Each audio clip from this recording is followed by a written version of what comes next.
ये कहानी है दो दोस्तों की और उनकी दोस्ती की शुरुआत हुई थी अभी कुछ दिन पहले हॉस्पिटल के कमरे से, जहां पर वो दोनों एडमिट थे। तो दोनों में से जो एक था उसको अभी कुछ दिन पहले एक पैरालिसिस का अटैक आया था, जिसकी वजह से गर्दन के नीचे की उसकी पूरी बॉडी पैरालाइज हो गई थी और वो अपनी एक उंगली तक नहीं हिला सकता था। और पूरे दिन जो भी नर्स उसके पास में आती वो उसको एक ही बात कहता कि मुझे कोई ऐसा इंजेक्शन दे दो जिससे कि मैं मर जाऊं, अब मैं और जीना नहीं चाहता, ऐसी जिंदगी का मैं क्या करूं। तो उसका जो दोस्त था उस कमरे में, क्योंकि वो चल फिर सकता था, तो रोज सुबह और रोज शाम को उस कमरे में एक खिड़की थी, उसके पास में जाकर के खड़ा हो जाता और अपने दोस्त को बताता कि उस खिड़की के बाहर क्या चल रहा है। बिल्कुल नीला आसमान है, सफेद बादल है, हल्की हल्की हवा चल रही है और कुछ पंछी उड़ रहे हैं। एक बहुत ही सुंदर बीच है जहां पर कुछ बच्चे मिट्टी के घरौंदे बना रहे हैं। कुछ लोग हैं जो वहां पर बैठे हुए बस समुद्र की लहरों को देख रहे हैं। कुछ लोग जॉगिंग कर रहे हैं, कोई एक्सरसाइज कर रहा है, कोई पतंग उड़ा रहा है। वहां पर एक आइसक्रीम की स्टॉल है जहां पर कुछ लोग आकर के आइसक्रीम खा रहे हैं। और सनसेट के टाइम पे जो पानी है वो पूरा गोल्डन हो जाता है और चमकने लगता है।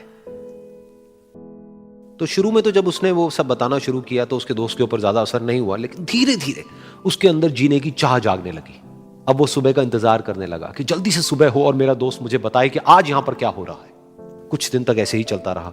फिर एक दिन जब वो सुबह उठा तो उसने देखा कि सामने वाला बेड खाली है। फिर उसने नर्स को बुलाया और उससे पूछा कि क्या वो डिस्चार्ज हो गया है। तो नर्स ने कहा कि आपको तो उन्होंने बताया होगा, उनके पास कुछ ही दिन बाकी थे और कल रात को ही उनकी डेथ हो गई है। ये सुन करके उसके अंदर की उम्मीद पूरी तरह से टूट गई, क्योंकि सिर्फ उसका दोस्त ही था जिसने उसको बाहर की दुनिया से जोड़ा हुआ था, जिसकी वजह से वो जान पाता था कि बाहर क्या हो रहा है और ये दुनिया कितनी खूबसूरत है। तो कुछ दिन तक तो वो रोता रहा और उसने जीने की चाह छोड़ दी। लेकिन दूसरी ही तरफ से उसके अंदर कहीं ना कहीं एक नई चाह पैदा हुई कि काश मरने से पहले एक बार मैं खुद अपनी आंखों से देखूं इस खिड़की के बाहर कि दुनिया कैसी है। जैसे जैसे उसकी ये चाह बढ़ने लगी, उसको अपने अंदर एक अजीब सी एनर्जी महसूस होने लगी। और फिर एक दिन उसने अपनी पूरी ताकत लगा दी और किसी तरीके से वो बेड से नीचे गिरा और पकड़ पकड़ करके किसी तरह से उस खिड़की तक पहुंचा। फिर उस खिड़की को पकड़ करके वो खड़ा हुआ और खिड़की के बाहर देख लिया। लेकिन खिड़की के बाहर देखते ही वो गुस्से से भर गया। उसने जोर से नर्स को आवाज लगाई और जैसे ही नर्स आई उसने नर्स से पूछा, ये तुमने क्या किया, ये खिड़की के बाहर काली दीवार क्यों खड़ी कर दी। तो नर्स को समझ नहीं आया वो क्या बोल रहा है और वो बोली कि मुझे 5 साल हो गए हैं यहां पर, जब से मैं आई हूं तब से तो ये काली दीवार यहां पर है। तब जाकर के उसको समझ आया कि उसका वो दोस्त उससे झूठ बोल रहा था।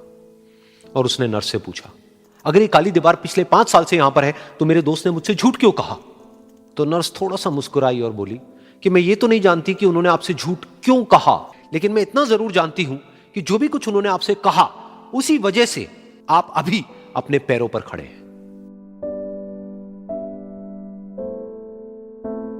तो इस कहानी से हमको यह सीखने को मिलता है कि जो हमारे शब्द हैं, जो हमारे वर्ड्स हैं, जो हम अपने मुंह से बाहर निकालते हैं, उसमें इतनी पावर है जिसकी कोई हद नहीं है। वो किसी आदमी को गिरा भी सकते हैं और उसको उठा भी सकते हैं।